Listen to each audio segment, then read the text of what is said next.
From Hurricane Helene to the Pacific Palisades fire, Trump is on the ground, and mudslides all over the place. Folks, you got to be prepared. And we got a great guest on to talk us through all of that. WorldNetDaily starts right now.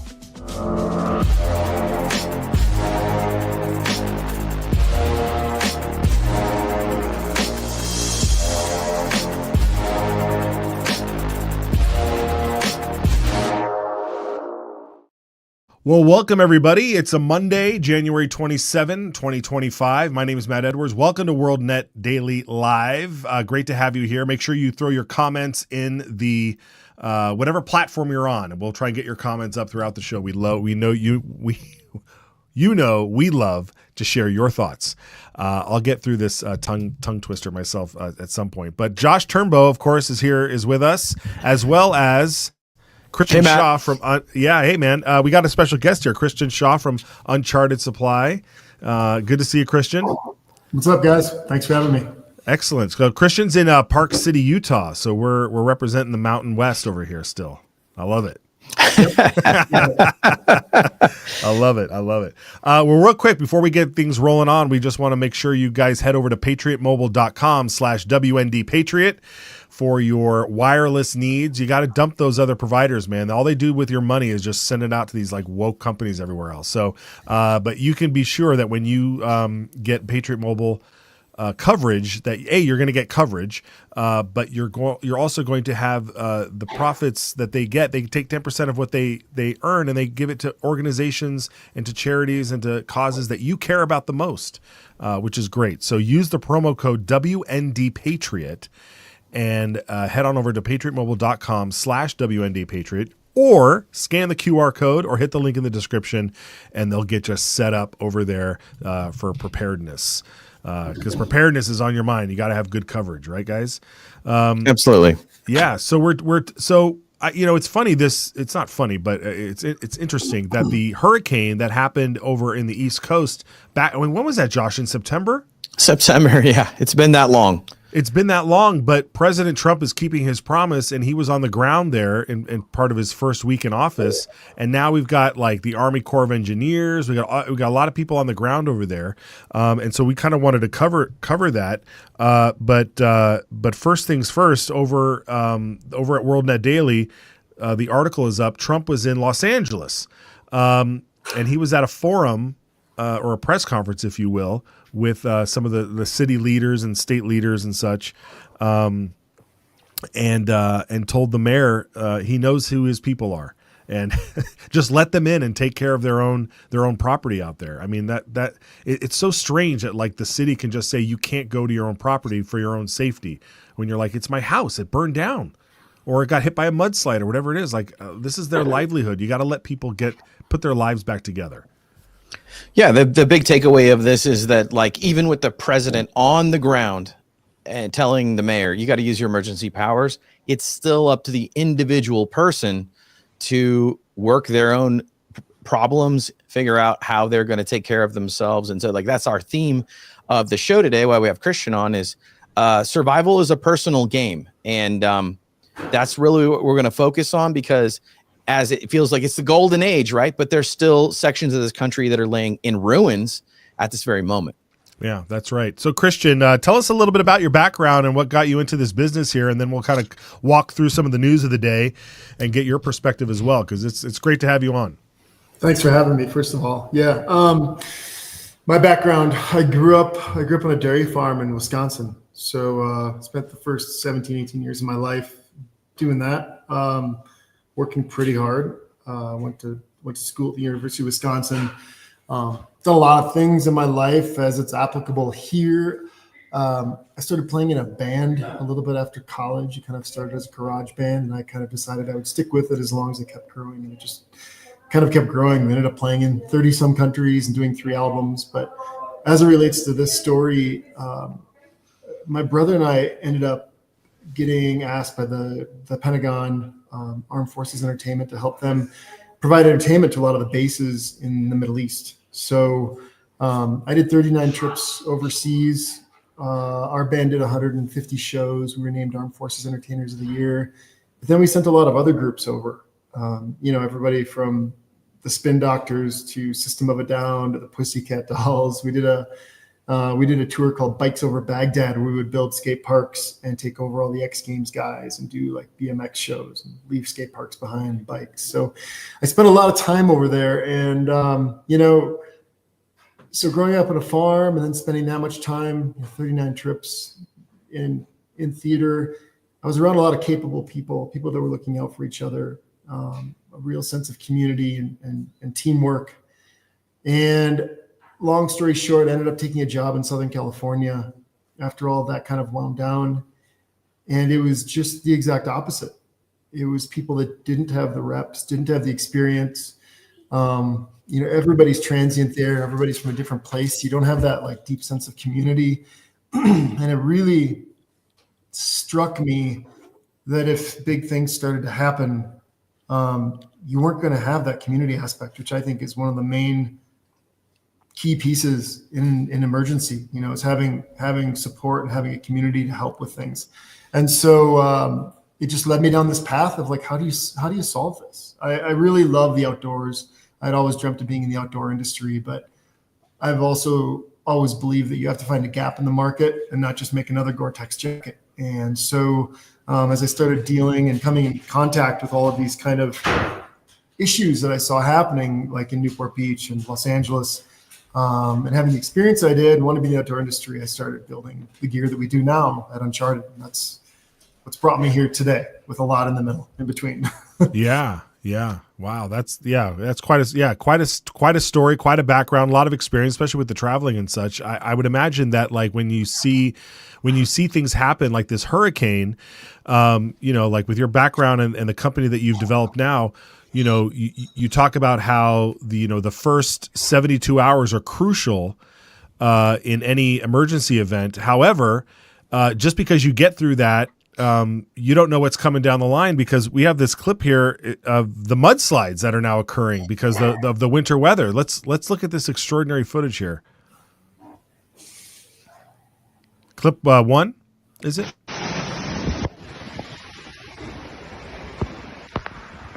Clip 1 doesn't want to play. It wiped out the entire satellite. We don't even have. It literally knocked out the internet. Yeah, it literally knocked it out. But nonetheless, sometimes we just like the pictures, to paint the picture for us. I think we're going to try it again here. They're going to try to play it again. You going to try it one more time? All right. Yeah, this is mudslides in the Palisades. No, I don't think this is the Palisades. This looked like it was North Carolina. At least the one that I saw. Oh man, they can't get a break. And that's what I'm talking about. So Christian, when you think about these folks over here who may have escaped, their home may have survived the hurricane, and then all of a sudden this mudslide comes down. I mean, how can you prepare for something like that? Well, I say this all the time to people. I always say COVID was chapter 1 in a new book that we're all in. Wow. I started this company in end of 2016. Because I was looking at the data, and I wish I would have known you had visuals on this. I could have sent you some graphs that'll just make you go, oh yeah, if I would have seen that, I would have done what you did too. Just hockey sticks around natural disaster, political unrest, overpopulation. Our society is really sophisticated and technological, but it's also extremely, extremely like volatile, and like I always think of it as like just balancing perfectly. And if one or two things start to go, it can quickly drive everything into chaos. We were talking about the fires in California. Okay, you have a fire, but then you can't drink the water, and then there's no power, and then food spoiling, and then you don't have food. It's a cascading event that happens when something big like that happens.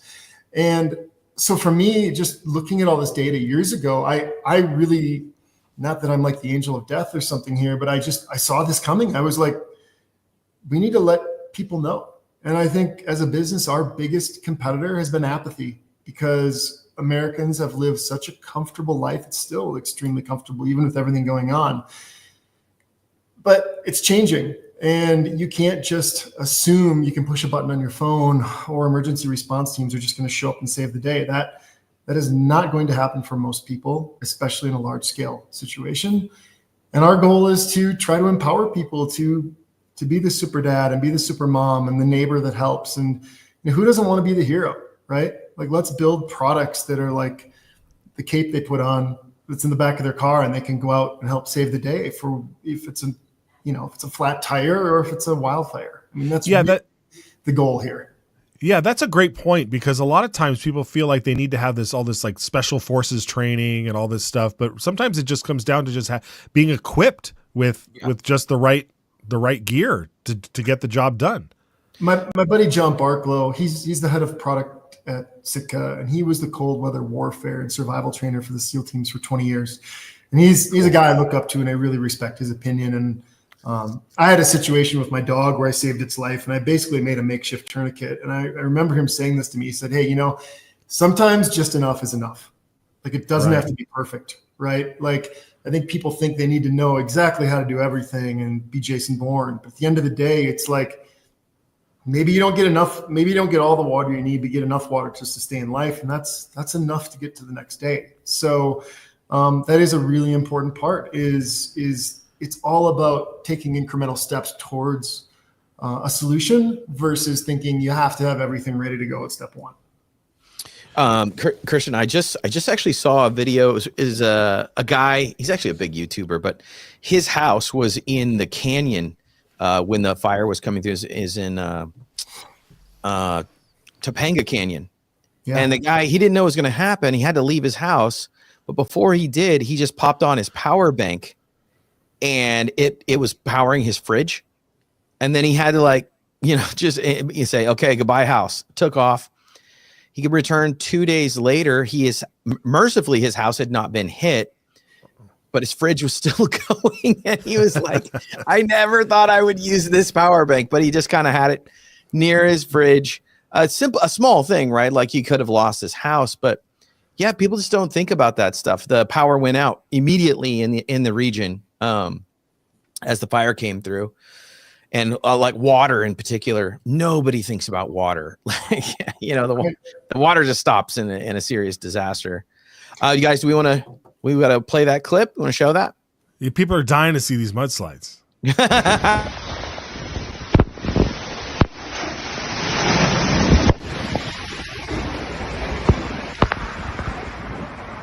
That was worse than I actually expected. My car's gone. I'm okay. It's okay. The everything's gone. It's all gone. It's okay. It's okay. Dude. Wow. That was almost like Universal Studios or something, Like, that was that was crazy.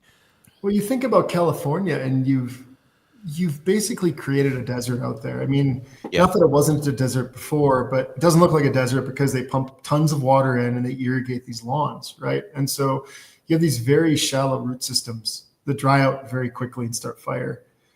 And then you don't have a lot of trees because there's been so much building. So if it rains too much, you get mudslides. If you get the Santa Ana winds too long, too hot, you get fires. It's not actually that complicated, in my opinion. You're talking about Topanga. I lived in Venice for a year, and I used to ride my road bike up in those canyons all of the time. And I can still remember riding past these houses that had these tree canopies over top and dead pine tree boughs below, and they had some horses, and it was very dry. And I just was always thinking, it's not going to take much. And this could all go up, and there's one road in and one road out, and it gets to be a very scary situation very quickly.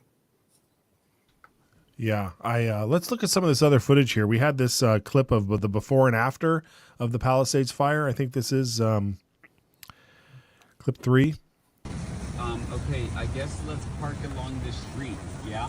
And then Dave... Yeah, I remember seeing the after video, Josh. We played that like the day after the fire. This is where it's gotta be. It's like a bomb went off. This is it really does. What? That's incredible. Look at this. Christian, have you been in this type of situation before? I mean, what have you personally encountered that kind of, led you to wanting to help people in this way with your company? I mean, natural disaster wise, tornadoes. I've been in a few of those. Wow. When I lived in Wisconsin, I mean, I've had my Jeep pushed around on the road. I remember driving home to my parents' house, and it was probably 150 yards away, and remembering, I don't know if I'm going to make it, and I'm going to Jeep Grand Cherokee, and there's trees tipping down and the truck's just sliding.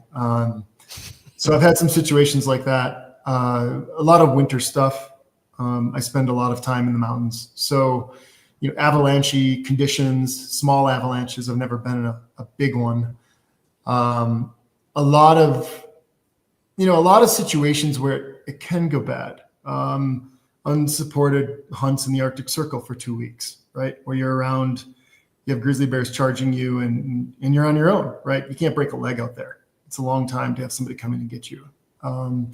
So I don't want to over embellish my experience. I like to think of myself as somebody that goes out there and tries to live a big life. I'm not looking for danger, but my personal take, just from a personal side, is I spend a lot of time hunting and in the mountains and climbing and skiing and snowmobiling. And when you're doing things like that, you have to have a certain amount of preparedness built into your planning, because there are just so many things that can happen, right? For a lot of these people, they live in a city and then suddenly the disaster comes to them. But when you're going out to the mountains, the disasters are all over the place and there's nobody around to help you, and maybe you don't have cell service and all you have is what's on your back. So there's just so much that goes into thinking about that I think it just becomes ingrained in your DNA. And as you walk around and look around, you start realizing what can happen where other people maybe don't have those reps to acknowledge that or to kind of see that. Yeah, great. Well, Josh, I know you have a bag on hand here. Why don't we bust that thing open, man? I'll step over there. You guys watch a couple of videos. I'll step over and then we'll come to you. Okay. What videos are we going to watch? We got a couple here still. We got a couple stuff. Couple of disaster videos. Okay. We'll pick one and then we'll talk about it after we watch it. Pick one, guys.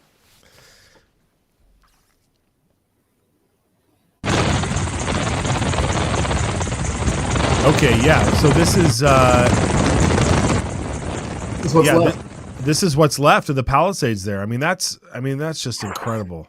Absolutely incredible. And I'm originally from Los Angeles myself, so I know the area. And when you Christian, when you spoke about how devastating.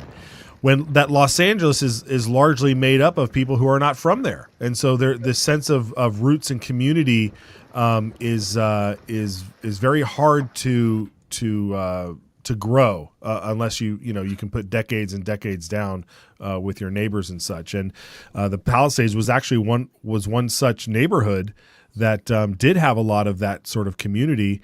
And I know some people tried to stay there and save their houses and such, but I mean, when it's something that bad happens, it's really hard to navigate through. So it's just, there's the homes are so close together. I mean, out here in Utah, I live up in the mountains here in a very high wildfire prone area, but there isn't any foliage 50 feet within 50 feet of my house. Right. So when you build these houses, you build that out. But in LA, you literally have 5 feet between houses. So, maybe as they rebuild, this is something they take into consideration, but it's just inevitable, unfortunately. And I hate to say it, but unless they start building completely fire resistant homes and putting massive sprinkler systems on every house, if the one on your left's going to catch fire, there's a very good chance you are too.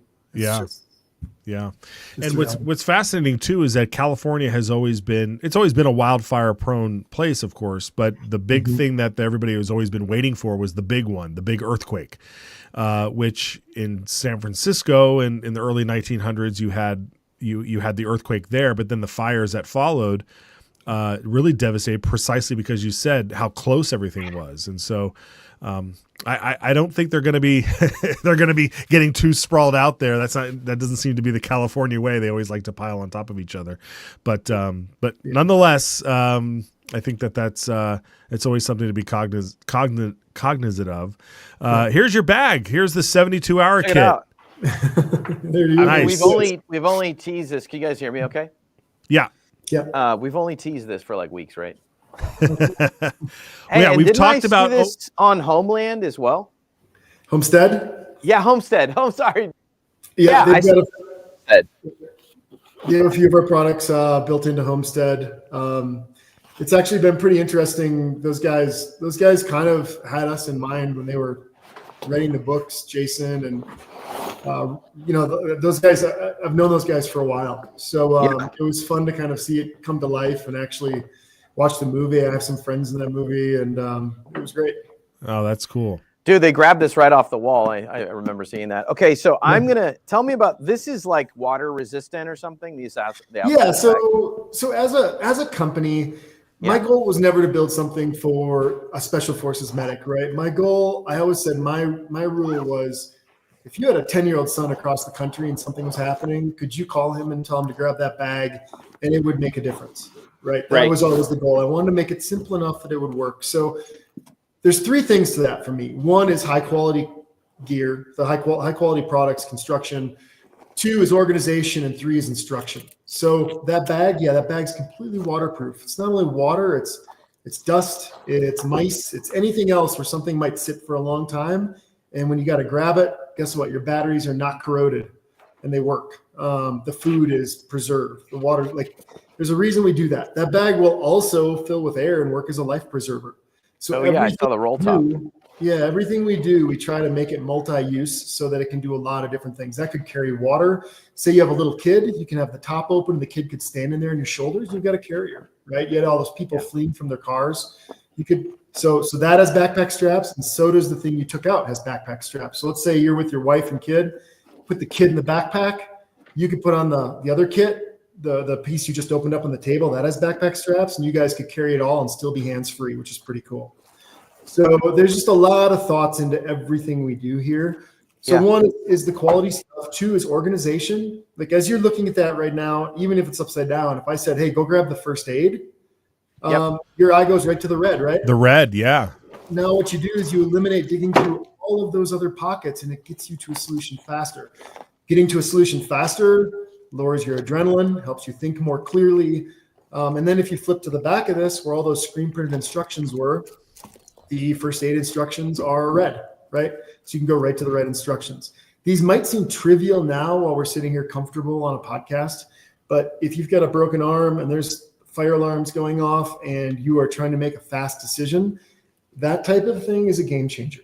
And it's funny to be the more people had not done that, and we were kind of the first to do this, but the idea here is really to be that trusted voice over your shoulder when you need it most, and to be able to guide somebody through a situation. Yeah, I like how you put all this stuff together as far as like there's water, food. The instruction on what to do in emergency, I've been in a couple emergencies where like it's terrifying when everyone just stands around, doesn't know what to do. Yes. So, and then I've tried to like commit as much as I can to memory, but it always becomes a problem. Like, oh my God, I forgot what to do to clear this guy's airway. There are so many things. I mean, you hear of like experienced mountain climbers making bad decisions because they're tired and there's like less oxygen up high. You hear of, it's statistically proven that when you are tired, you make more risky decisions, right? So just having a checklist to follow is really important. That flashlight. So some of these things we've designed ourselves, some we source. There's a tinted. Yeah, it's a Mylar. It's a triangle. It's very small, but I've actually tested that and stayed in it overnight. Mylar is incredibly reflective infrared heat.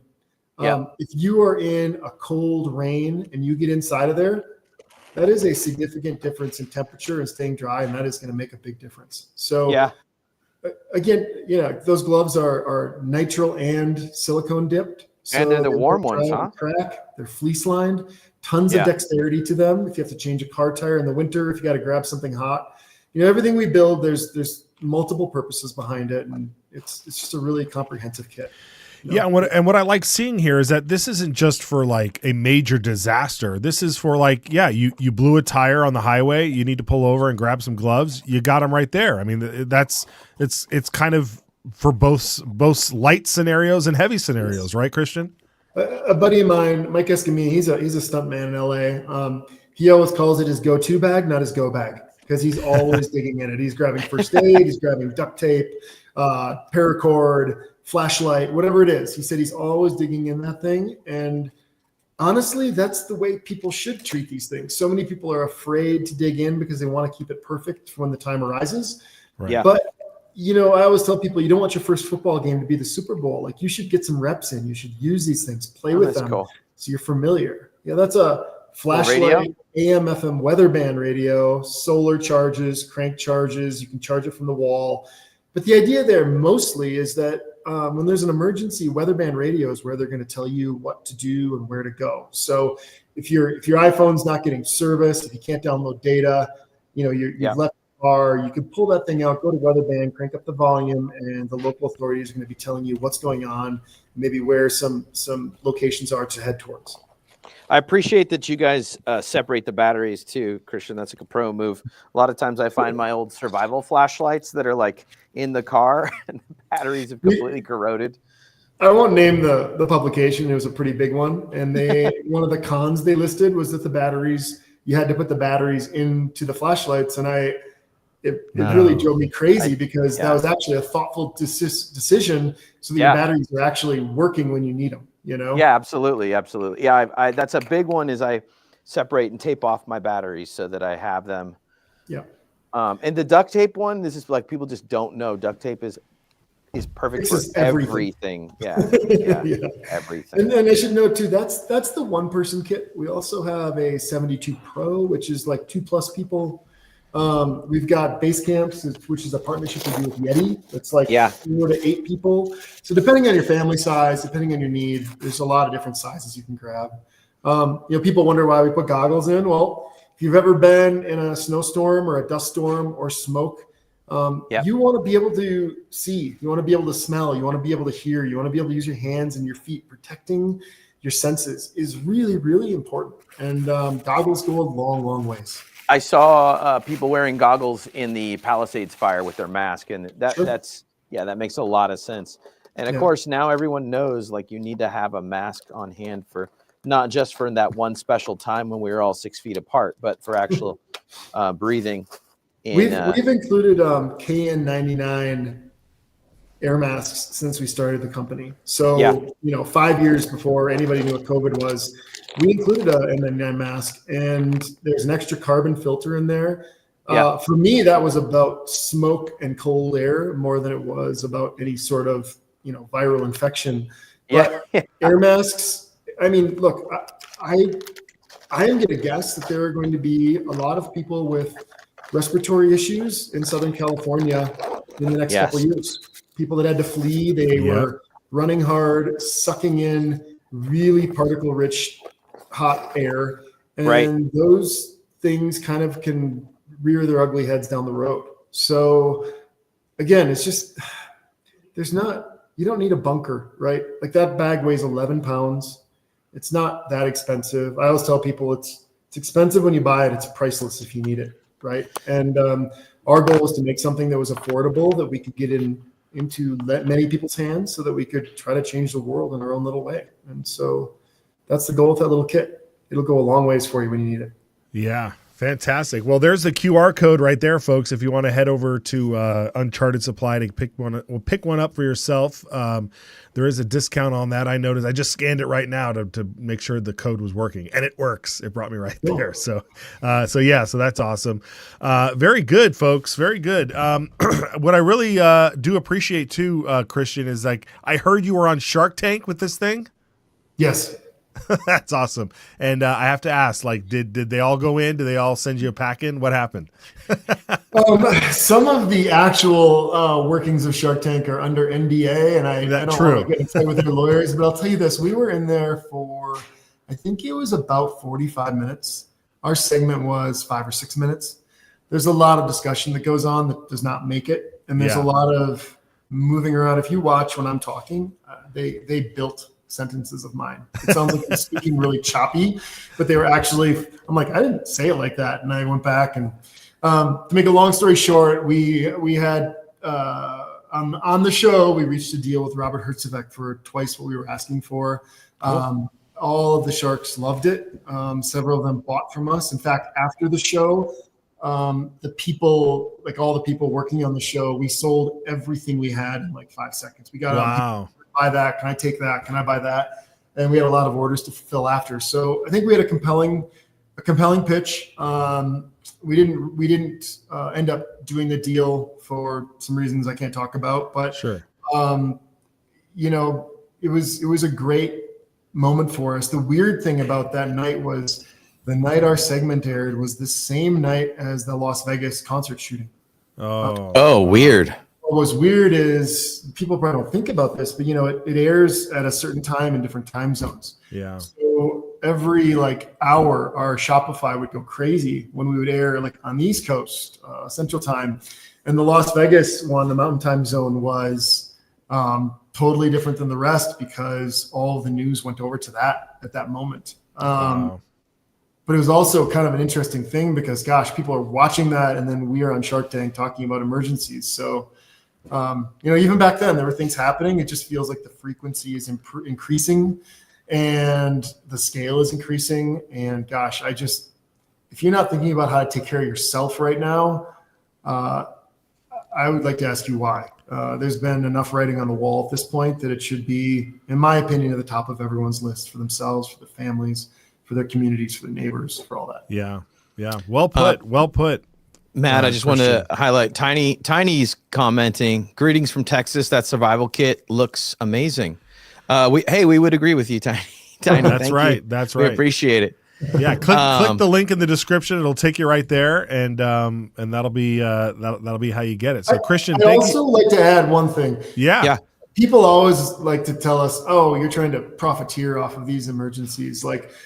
We started this company before any of this started because I saw where it was going. But even today, if you go to our website, you go to the search bar and you type in how to build a bug out bag, the first thing in our blog is how to build your own. So this is really mission based. We're here to provide advice. We're here to help people. We make products. We believe that they're the best products, but also we're not putting a wall up, not letting you see how we do it. The exact instructions on how to do this yourself is in that checklist. What you're going to find out is you're going to have to go to 30 different stores, and you're probably going to spend a ton of money, a ton of time, Right. end up with something that's not as organized without the instructions. But if you want to, it's all there. I just want people to know, we are not trying to profiteer off of somebody else's misfortune in any way. We're trying to make the world a better place through education, through product, through everything else. So, well, I love that. I think that's fantastic. You got me sold. So that's great. I love it. Thank you, Christian. Thank you, Christian.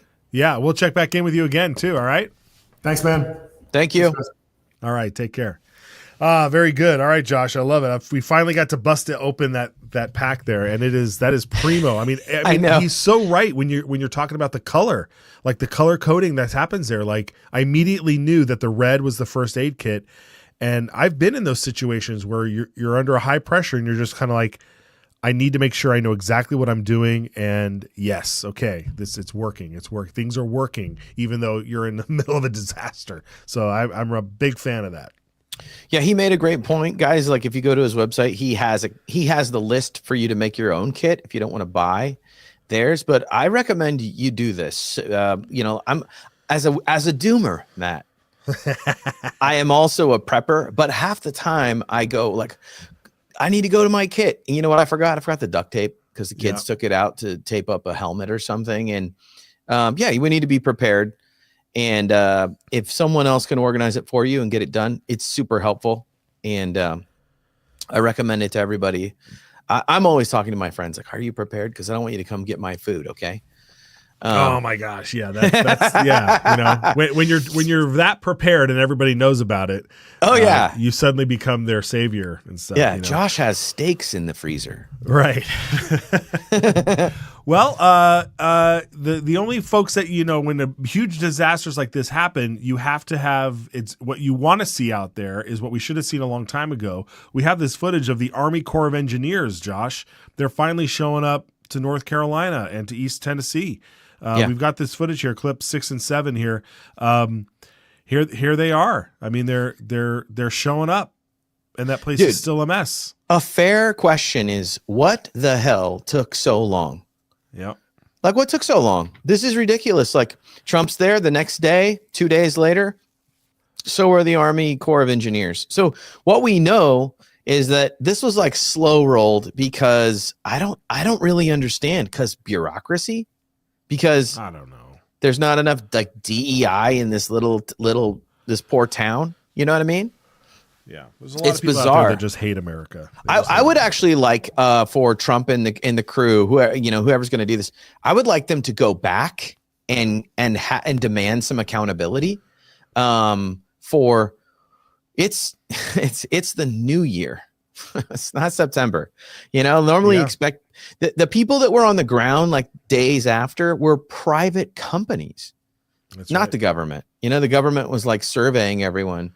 Well, and they went through winter, like North Carolina. They went through the winter. They're in the winter right now. Yeah. It was Elon Musk that was sending out Starlinks for people to get connectivity. So you had I don't know if it was.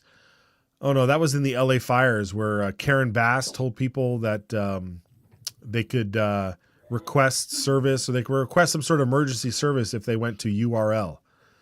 Yeah, just go to this website. Hopefully your phone still works. But she didn't even give the website. She just said URL.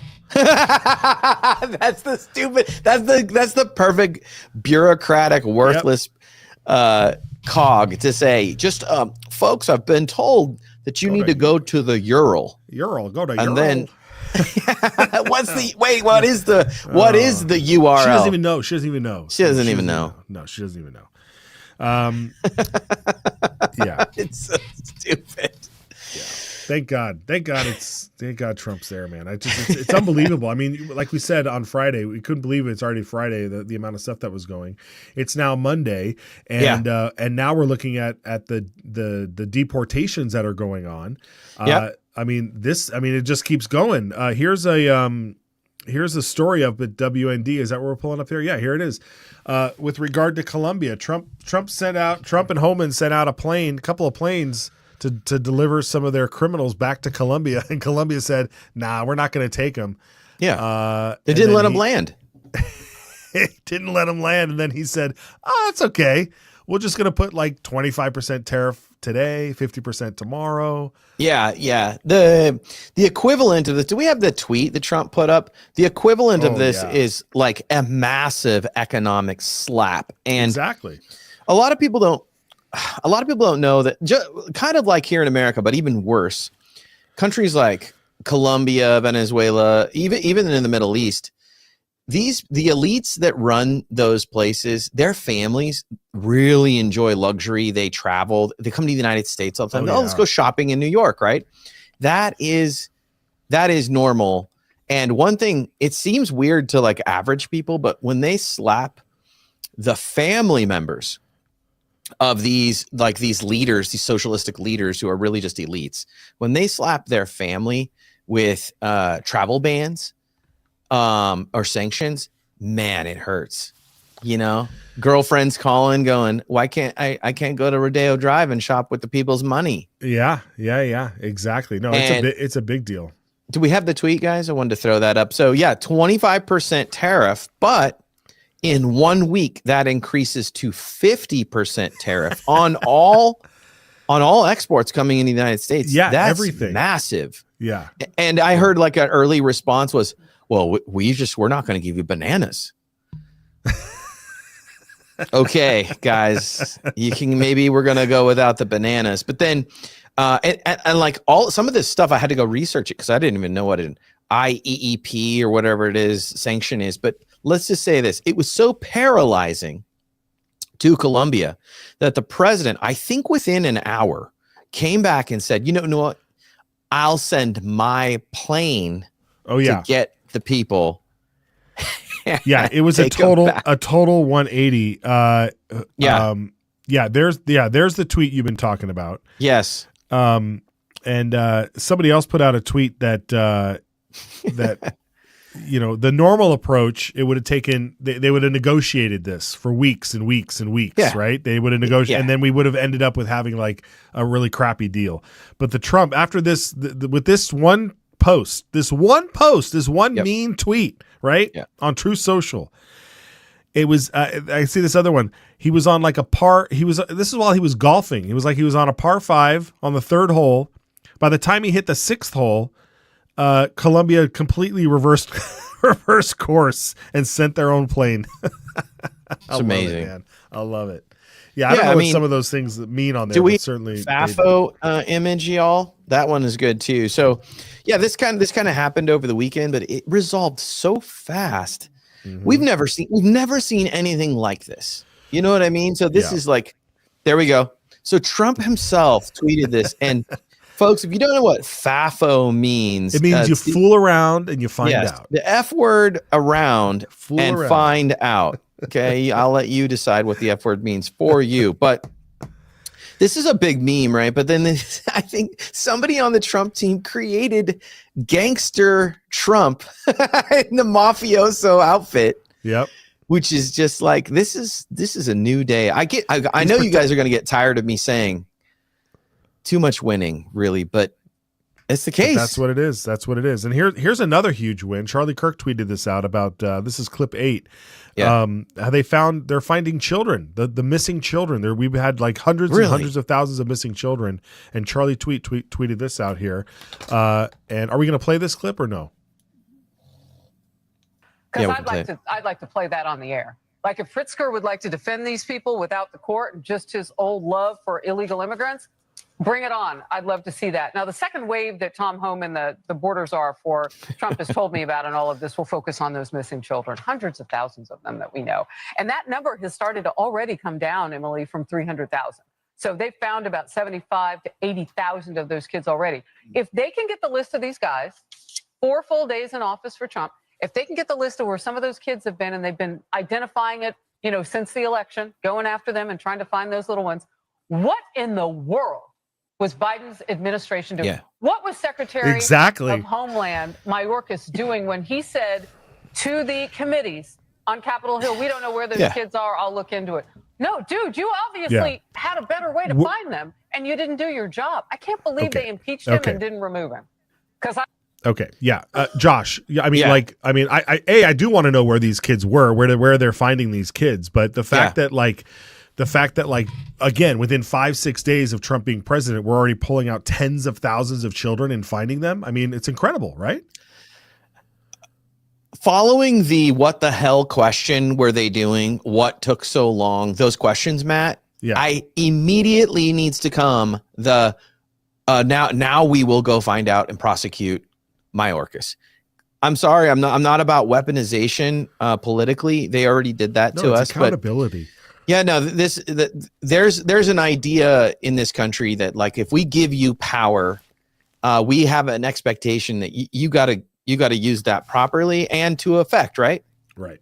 And instead, Mayorkas we know he's flying down south to the Darien Gap to make sure all those people are funded to then jump on the top of a train and come to our border.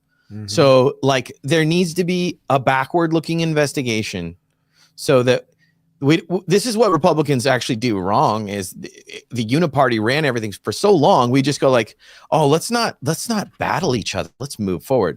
No, like you got some splaining to do. It'd be the way I would say it. Very true. Very true. Yeah. And then of course there's Trump's goals. I think he's using that meme. We got to get those numbers up. Trump administration has directed ICE to ramp up arrests to at least 1,200 to 1,500 a day. Sounds good. The president's a little disappointed with the results so far. And I mean, I got to say, like when you're talking millions of people, millions of potential hardened criminals that have been sent over here from all of these various countries, we got to get them. We got to get them out of here. Some of them are self-deporting, I've seen those types of things, but this is, we got to pump those numbers up, fellas. I think we're going to see it. Yeah. Especially when you find guys like this. This is Trump when he was sat down with Hannity on Fox, the other night. This was kind of a nice little jab here. Who would ask for open borders with people pouring in, some of whom, I won't get into it, but you can look at them and you can say, could be trouble, could be trouble. There are people coming in. There are people with gang tattoos on. There are people coming in with tattoos all over their face. Their entire face is covered with tattoos. That identifies Typically, he's not going to be the head of the local bank. I don't know. He didn't say bad hombre. He said not head of the local bank. Amazing. Oh man, you gotta love him. You gotta love him. But ICE is out there posting photographs of them finding, one by one. And again, when I think to myself, when I see one arrest, I'm like, when I want to see the one where they're like, it's like dozens and dozens, I mean, it's one at a time. I get it, but it's just so crazy to just think they're going out there one by one. I mean, how do you make this list, Josh? Do you have like a priority list? Do you have like a they start with the guy that with 17 arrests and go from there, Matt. Yeah, I guess so. I guess so. And there's the updates. I'm waiting. This is going to be a good meme when they're someone's going to grab this and add their own information on this. But this is great. Here's your enforcement update, folks. 956 arrests, 554 detainers lodged. That's a single day statistic. That's all in one day on January 26th. That's amazing. Yesterday. Yeah. So keep it coming. We got hundreds of thousands of people to find. Okay, we got a good comment from Chris. Thanks, Chris. We love you watching and commenting. Yeah, what is he I'll lean forward to read it. You're right. A lot of winning going on now with the Donald behind the wheel, and think we're just getting started. America can look forward. Enjoy your program as always. Thank you, Chris. Yeah, thanks, Chris. Always love good to have you there. And then Pete Hegseth was confirmed. He was confirmed on a tie-breaking vote from Vice President Vance. But he put this out. He says the president's guidance, which are lawful orders, is clear. No more DEI at the Department of Defense. No exceptions, no name changes, no delays. And then he puts in here, DOD does not equal DEI. No exceptions, no name changes or delays. Those who do not comply will no longer work here. Matt, do you remember, it just doesn't seem that long ago that the worthless media was like, this Pete Hegseth guy will not be confirmed. It's just not going to happen. This he's got a crazy Jerusalem cross tattoo. And I love that the people that don't like tattoos also love men coming to work with makeup and dresses on. Well, good grief. He's got a tattoo. That's just they're like selectively moral. You know what I mean? They don't have. Yeah, it's so disingenuous. It's all about their party and their power. But you're right. I mean, the guy. What was his name? Sam Britton. Was that his name, or did I completely get his name wrong? Was that the luggage thief guy? The luggage thief guy. Yeah, this guy was confirmed, and I think this guy was confirmed by a committee or some sort of thing for the position that he was in. Yes, but he was a bald, dress-wearing, mustached man who stole luggage, and Pete Hegseth is the problem. Hegseth, like. Get out of here. Get out. I cannot wait. Day by day, it's been great. And week by week, we've gone through the first week. We'll see what happens. But just get me to spring, when the frost is thawing and the flowers are blooming, and then we get to look back on the last 3 months, I don't know, man. There's not enough popcorn in the world, or we're going to run out of popcorn. The thing is people start to tune out when things are good, but I don't think we will. Folks, I hope you won't tune out as we do this show, because every day it's a new win, but there are significant wins they're changing the country. Yep. I think that's the most exciting thing. So now, one day later, our relationship with a country that it doesn't really compare to our size and power. They now know that they need to act appropriately when the superpower, we're not uncomfortable with this idea anymore. When the superpower says you need to do this, and it's not like, these are not colonizer requests. These are take your criminals back. That's right. It's you jail them. It's so simple. I saw JD Vance. He was getting pressed on us being a country of immigrants and stuff, and he says, yes, we are a nation built by immigrants and settlers, but that doesn't mean we have to have the world's worst immigration policy. You know, I saw him say that. Yeah. And it was fantastic. And it's just so right. Like, those days are over, man. Those days are over. So we thank you for joining us. We thank you for watching the program. We thank you for going to worldnetdaily.com. And if you are watching us on if you're watching us on your favorite platform, make sure you're watching us and following us on other platforms, because you never know what happens when the platform you're on goes away, right, Josh? Yeah, absolutely. Or sends us away. That's why we love all our platforms, and specifically, here we go, Rumble. Guys, love you to follow us on Rumble, growing those numbers. And Rumble will not censor us like all the other platforms where, I mean, X is doing good. We're going to be on X as well. But Rumble, we know that the show did not get demonetized and deleted. And also X for all the breaking news. So everything we talked about on the show today over on X. Follow us over there. We'd love you to follow us over there. And the news comes fast and furious. Yes, over fast at and the X. furious. We got the Telegram account. We got the Instagram. The Instagram's great. We even have the Gab. If you really want to be at Gab, guys, we got that too. So, yeah, follow us on the Instagram account. And there's kind of like different things, right? So, like, we'll have visual stories over on Instagram. You can read the articles through the website, worldnetdaily.com, and on the X. And folks, we love it when you support our sponsors. We love that Chris came on with us. He's a cool guy. And yeah, you guys got to pick up one of those kits. It's well worth it, man. It's well absolutely. worth it. Well worth it. Yeah, obviously, I have one. You can see that I have one here, and I'm going to be ready for whatever's happening next and all the winning, Matt, that is coming our way. It's so coming. it's that kit should come with some fireworks too, just for the winning. You know? Yeah. Very good. All right, folks. Well, we'll be back here on Wednesday. Thank you so much for joining us, and God bless. We'll see you next time. Thanks, everybody.